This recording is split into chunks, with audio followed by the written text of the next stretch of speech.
똑똑하게 공부하자. 꼼꼼한 딥러닝.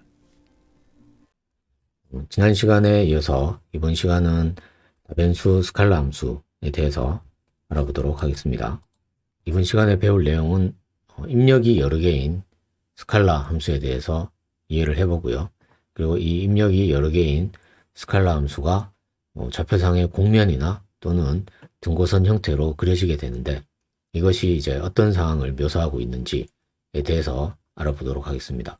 그리고 지난 시간에 손으로 직접 선형회귀 문제를 하면서 다항함수가 어떻게 그 선형회귀를 해결하기 위해서 작용하는지 한번 눈으로 직접 확인하면서 알아봤죠. 이번에는 다변수 스칼라 함수가 분류 문제를 풀기 위해서 어떻게 기능을 하는지 손으로 직접 분류 문제를 한번 풀어보면서 다변수 스칼라 함수의 역할을 확인하도록 하겠습니다.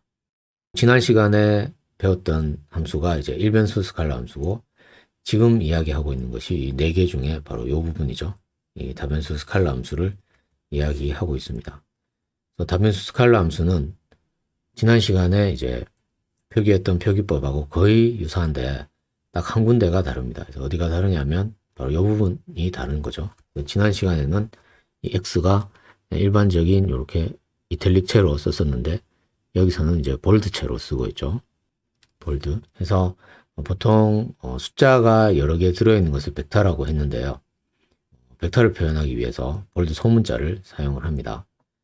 그래서 입력이 벡터라는 것을 노테이션 상에서 밝히고 있고요. 그다음에 오른쪽 표현은 이제 실수를 실수로 매핑한다 라고 말씀을 드렸죠. 근데 이 실수가 지금 어깨 위에 n 거듭 제곱이 되어 있습니다. 그래서 요 n이 변수의 개수인데요. 만약에 변수가 두 개다. 그러면 r 제곱이 r 이렇게 가겠죠. 그래서 여기 이제 제곱이 되는 이유는 2차원 평면이 되기 때문인데요. 거기에 대해서는 그래프 그리는 코드를 확인을 하면서 다시 한번 말씀을 드리도록 하겠습니다. 여기 r 위에 있는 요 거듭 제곱 숫자가 변수의 개수를 나타낸다. 이렇게 알아두시면 되겠고요. 그래서 정리를 하면 입력이 숫자 여러 개, 그래서 벡터라는 이야기죠. 숫자 여러 개고 출력은 여전히 숫자 하나로 스칼라가 됩니다. 그래서 변수 두 개 이상이 되는 함수는 우리가 고등학교 때는 다루지를 않고 대학교에 와서 다루게 되는데요. 그렇다고 그렇게 어렵게 생각하실 필요가 없고 제일 마지막에 예를 들어본 x 더하기 y 이렇게 두 개의 변수가 그냥 단순하게 더해져 있는 이런 경우도 이제 다변수 스칼라 함수라고 할 수 있죠. 변수 두 개짜리고 x와 y를 더하면 숫자 하나로 표현이 되니까 얘는 다변수 스칼라 함수입니다. 그래서 이 실수를 실수로 매핑하는 요 노테이션을 쓰면 r 스퀘어가 r로 간다 이렇게 쓸 수가 있겠죠. 그래서 다변수 스칼라 함수를 이해를 하기 위해서는 직접 그림을 그려보는 것이 저는 제일 좋다고 생각을 합니다. 그래서 이 일변수 함수에서 그래프를 그렸던 것을 생각을 해보면 x축과 y축이 있고 이 x축이 입력되는 축이죠. 그래서 어떤 x의 숫자 하나가 펑션에 입력이 돼서 y로 이제 출력이 나오게 될 텐데요. 그 x에 대해서 짝지워지는 y가 있습니다. 이렇게 해서 그 짝이 되는 위치에다가 점을 찍죠. 이렇게. 그래서 모든 점을 그런 식으로 다 찍는 겁니다. x에 대해서 점을 찍어서 그 점들을 쭉 연결을 하면 이렇게 일변수 함수에 대한 그래프가 완성이 되죠. 그것처럼 다변수 함수에서 예를 들어서 이변수 함수다. 그러면 변수가 두 개이기 때문에 이 출발하는 게 이제 출발하는 쪽이 선이 아니라 면이 됩니다. 이렇게 면이 돼서 변수 x1과 x2가 취할 수 있는 모든 값에 대한 이 평면상에 점들이 있겠죠. 그 점에서 함수 값을 계산을 하는 겁니다. 그래서 어떤 함수 f x1, x2에 이 포인트 0.5, 0.25를 집어넣으면 어떤 함수 값이 숫자 하나로 계산이 되겠죠. 그래서 계산된 그 숫자 값 하나를 z축의 높이 값으로 해서 여기 이렇게 z축이 있겠죠. 거기를 이렇게 해서 위쪽으로 띄워서 이제 점을 찍는 겁니다. 여기도 입력점에서 함수값만큼 위로 띄워서 점을 찍었죠. 마찬가지로 여기 입력점에서 위로 띄워서 점을 찍는 거예요. 근데 이제 그 입력점이 면 위에 존재하게 된다. 이게 다른 겁니다.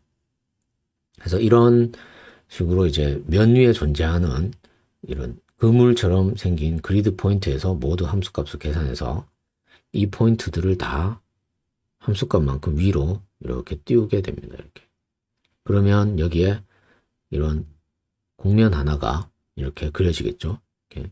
그래서 변수 2개짜리 스칼라 함수는 이렇게 곡면으로 나타나게 됩니다. 3차원상에. 이런 것을 해주는 게 이제 넘파이의 메쉬 그리드인데요. 메쉬 그리드를 짜게 되면 먼저 1에서 0에서 1 사이에 5개의 값을 가진 이 숫자 5개를 가지고 메쉬 그리드를 짜게 되면 가로, 세로 5개씩 해서 25개의 2차원 어레이를 돌려주게 됩니다. 근데 첫 번째 x1에는 가로, 그러니까 x축 방향으로 갈수록 값이 증가하고 y축 방향으로는 값이 증가하지 않고 똑같은 이런 어레이가 담기게 되고요. 두 번째 x2에는 반대로 x축 방향으로는 값이 변하지 않고 y축 방향으로만 값이 변하는 이러한 어레이를 돌려주게 됩니다. 그래서 이 두 어레이에서 같은 위치에 있는 숫자를 뽑으면 그게 바로 이 그물처럼 된 그리드 포인트의 좌표값이 다 되는 것이죠. 이 좌표값에서 함수값을 다 계산을 하면 이 그리드 포인트 개수만큼 함수값이 생기겠죠. 그 함수값을 공중으로 띄워서 그리면 이 슬라이드처럼 이렇게 면에서 이 포인트에 있는 점이 이렇게 띄어서 여기 간 거죠. 이 포인트에 있는 점은 여기로 갔고 이렇게 이변수 함수의 그림을 그릴 수 있게 됩니다.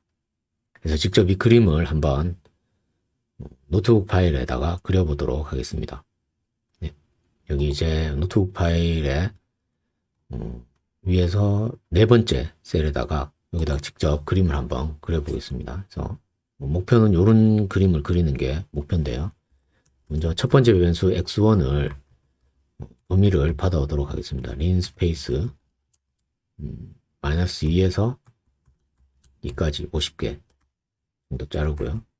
그 다음에 두 번째 변수는 마이너스 1에서 3까지 마이너스 1에서 3까지 50개 정도 받아오도록 하겠습니다. 그리고 이제 메쉬 그리드를 얘들로 이제 만들어야 되겠죠. 그래서 50개, 50개니까 한 2,500개의 메쉬 그리드 포인트가 만들어질 것입니다.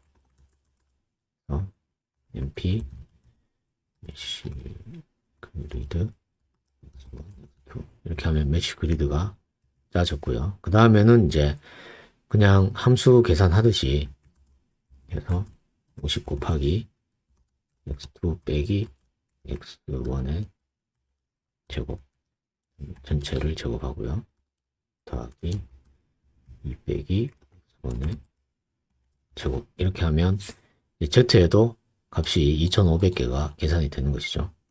그래서 얘를 실행을 하면